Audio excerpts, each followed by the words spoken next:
سلامونه او نیکې هیلې.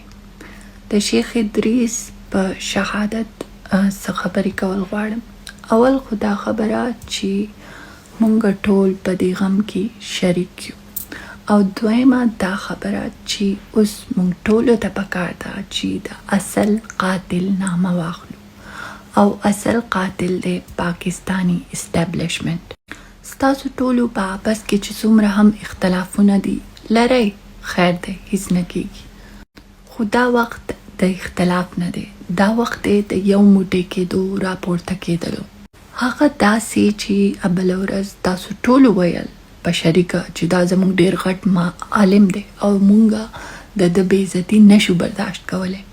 نو تاسو چې د خپل عالم بې عزتي نشئ برداشت کولی، نو تاسو د هغه مرګ څنګه برداشت کوئ، د هغه شهادت باندې خبره څنګه نه کوئ، د قاتل نامه څنګه نه اخلئ. هغه ټپه ده که نه چې ممونه پاکه لیونۍ ده، هغه یې وژني او دا ورته ماما ماما کوي نه.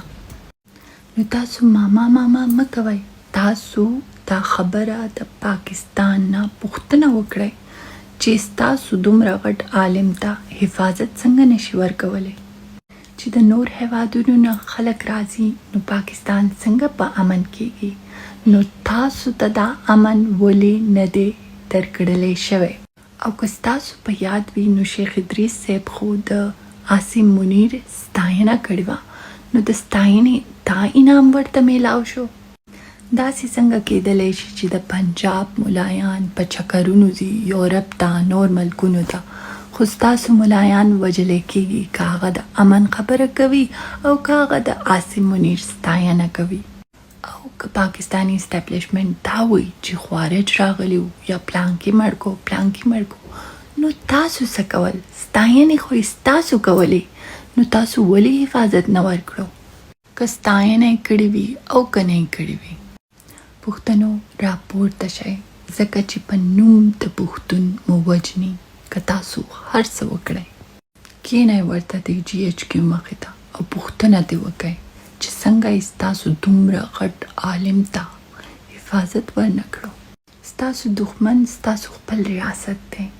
د اوس نه د پخوا نه، د کلې نه چې پاکستان جوړ شوی، تاسو پکې دغه شان ازارېږئ، کله یو کله بل، کله یې د چا په نوم وژني، کله یې د چا په نوم وژني. نو تاسو په اختلاف کې خپله انرژي مه ویسټ کوئ. اختلاف د وخت شته، بیا به وکړئ. دا وخت د اتحاد دی، دا وخت د یو کېدلو دی، یو موټی کېدلو دی. مونږ ستاسو سره یو، موږ هر چا ته ژوندون غواړو، او د ژوند لپاره لازم دی چې مونږ امن وغواړو. د امن لپاره راپورته شو، او تاسو هم زموږ سره راپورته شئ.